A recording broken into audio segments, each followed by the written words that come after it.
Hi, it's the Scotch Test Dummies, and today I've got a bunch of Ironroot, and we're gonna test it Texas style, baby. Texas style.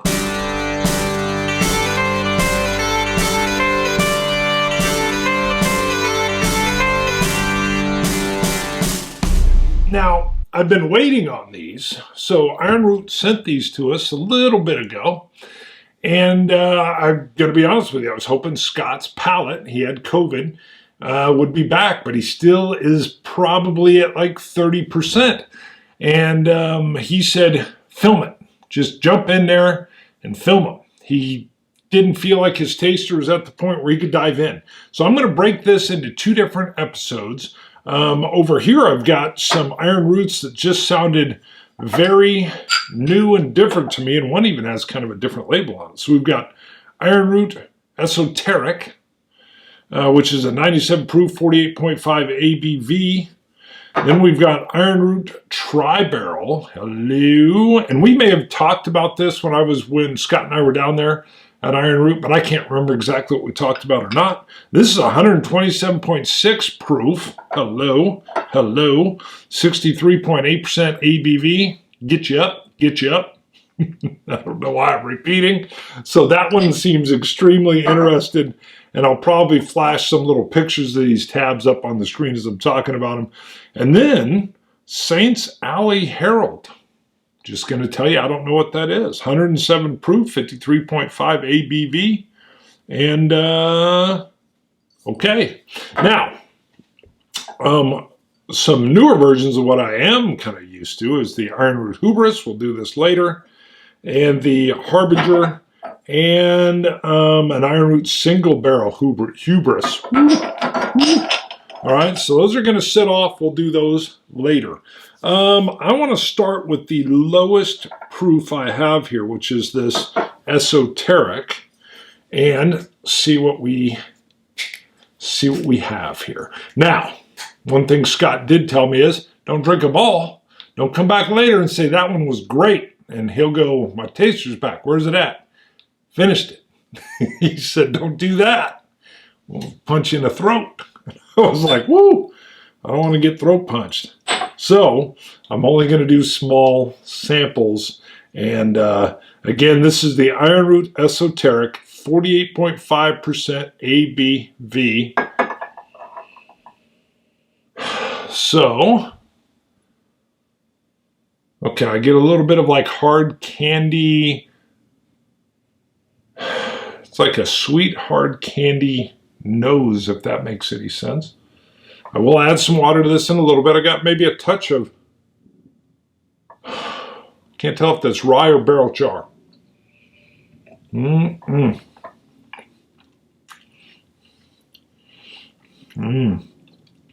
some of that Texas heat curling up out of there. A brown sugar. And like a little, sometimes I'll get a touch of sagebrush, like burning sagebrush, or maybe a little bit of hay, a little bit of wood.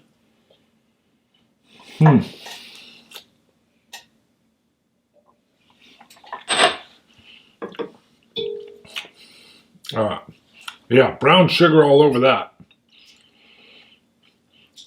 So it does not say, I've read all the information I have, so I don't know how old it is or anything, but everything ages faster in Texas. It's like their superpower down there. Things get so hot, so warm, that the wood just has such an effect on the whiskey.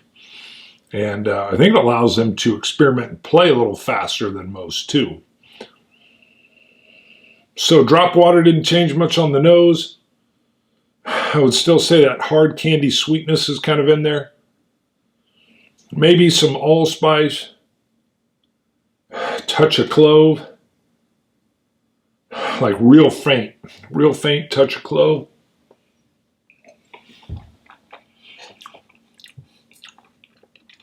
Gotta admit I miss Scott's deadpan. Gotta have the play back and forth. Hmm. Yeah, I mean, that is nice. The Esoteric. It's a softer, lighter, but still with all that character that's in there, that Texas character. We're going to cleanse a little bit. Then we're going to try this Saints Alley Herald. Try not to clink. Hold on, let me just bring a glass over and we'll fill that because I'm a crinkler. What does that mean? Can't help it. My gripper just starts gripping. All right, let's go Saints Alley. This is 107 proof or 53.5 ABV. Again, I'll flash the tag up there. And in the description, I'll have some more information on it. I know nothing. Nada. All right, let's see. Let's see. Getting faint, no water yet. I'll put a little bit of water in a sec.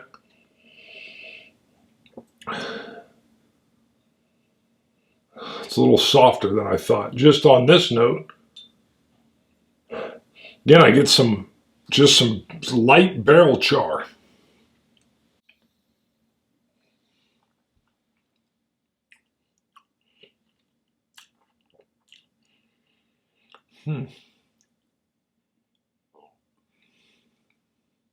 So I get a little bit more of a velvety mouthfeel. The sweetness is tamed down or toned down a little bit from the Esoteric that I just had. Boy, that velvety mouthfeel is lingering in and holding, but that's mouthfeel.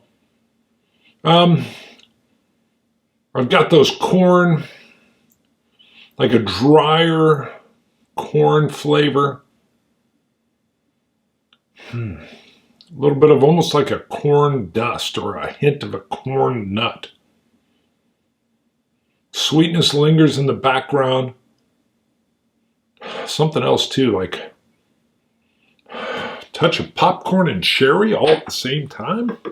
Don't know what that is. Just what's coming to mind. Let's try a little bit of water. We're going to go with one more in here. Again, we're running at 53.5% ABV. It definitely feels less than that. If I was doing this blind, I wouldn't think it was even near 50. I would have probably put this at 46%. So,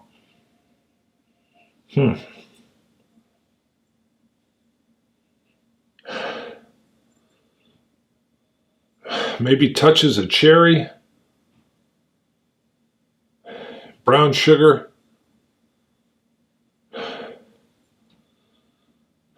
Yeah, brown sugar, touch of cherry.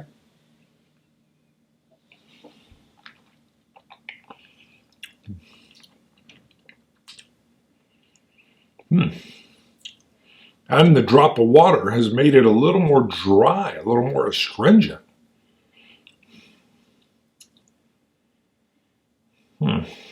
A little more sweet, Caro syrup. Still with some like cherry and allspice in there.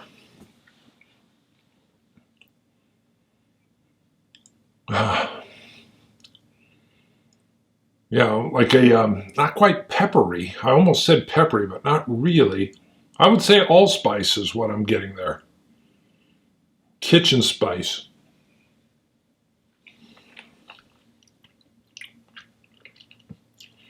With brown sugar, wow, the water there actually brought out a lot more of that sweetness at the end. Let me try just a little bit more. So I'll tell you, I've been talking to Scott. You know, he's liking the idea of playing around with his how many days it's been since, you know, he's lost the full use of his taste and smell. But I can tell you, having known the man for 26 years, I think, or going on 26 years, frustrations there. And he's a flavor guy. I mean, he's smoking meats. I've told you about his omelets for breakfast. So, man, I'm hoping it just goes bling and just turns on one day and I know I'll get a call. So let me see what we got here.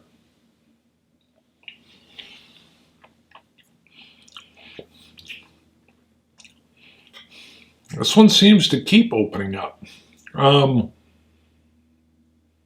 What is that? It's almost like a touch or hint of tangerine.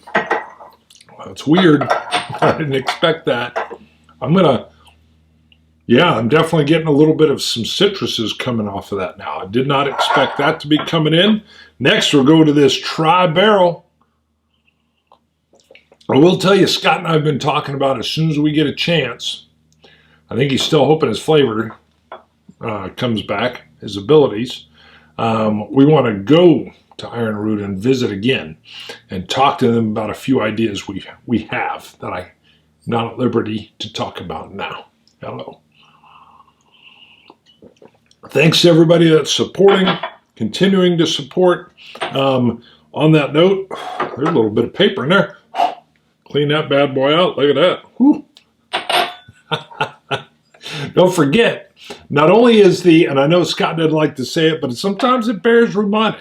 Hit the like on there, like the channel, subscribe to the channel, and if you want to get notifications of when we go live, especially, which we're going to be doing more of, so I highly, highly encourage you to do this. Click the bell. I don't even know where the bell is anymore on there, but if you click the bell, you'll get a notification when we go live, and we'll try to post that maybe a little bit earlier with a scheduled one anyway. We're talking about doing more lives on Saturday. You know, when we used to meet on Mondays, we would do these impromptu Mondays. We would have a lot of guests on, and just regular life and work got in the way. But we're going to get back to doing some Saturdays. So for those that don't know, Saturdays, I've got a bunch of board games over there. I do live shows on Saturdays for that show as well. Bonding with Board Games, if you're not familiar and you like board games. All right, Tribarrel, 63.8%. So this one's bringing it. This is bringing it. I don't know any other information at this point in time. Ooh, you can pick up that ABV on the nose. Got to go in. I even went in tepid. I went in weak. Oh, that's nice. I can almost get velvetiness coming off the nose. Touch of oak. Sugar sweet coming out. Little cherry maybe. Still going in cautious. Seems like it's got a lot going on here.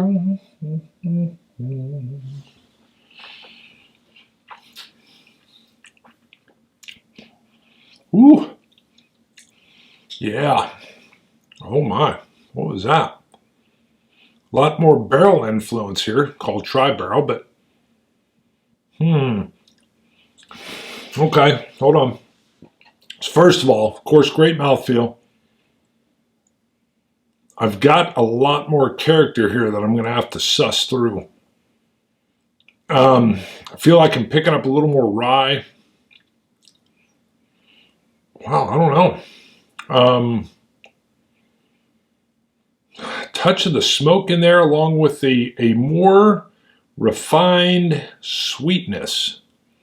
So the sweetness is there, kind of like a really, not a really old, but an older bourbon. You don't get a lot of 12, 15-year-old bourbons anymore.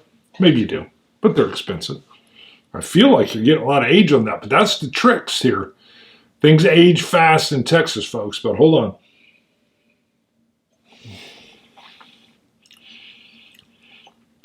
So first of all, let's say with that high ABV, it's not pow, it's not nailing my palate. It's a little more, it's a lot more complex than I thought it was going to be. I'm getting some barrel char. It's a really nice, like vanilla oaks. And I don't usually get those together. I know the vanilla kind of comes from that, but I'm getting these vanilla oaks where it's clearly the wood, but also the sweeter vanilla, but not overly sweet. Maybe a little bit of like a root beer candy or a cola nut.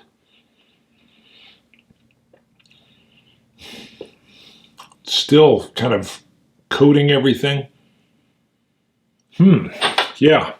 Like that root beer, that cola, if they made a cola candy. But it also reminds me of those root beer hard candies that you would have as a kid. Wow, that was a horrible drop. Let's try a little bit more than that. Well, not only does the higher proof, usually what I go to, but this bad boy is beautiful. The fact that at that 63.8, it's still super smooth. Nose smells a little bit sweeter. Still get some of that barrel char action going on in here.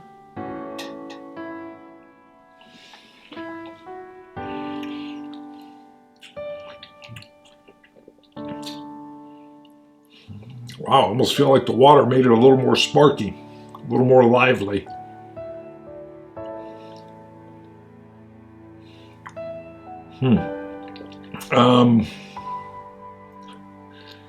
I wanted to just say velvet brown sugar because it's brown sugar, but not on the sweet side. It's more like that velvety,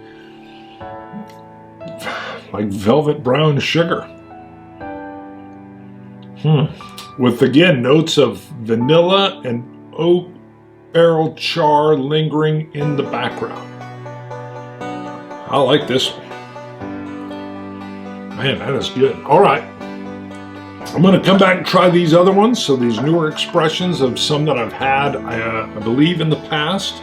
Obviously, with the way the different expressions happen, there can be some variance as time goes by. So I'm looking forward to those still.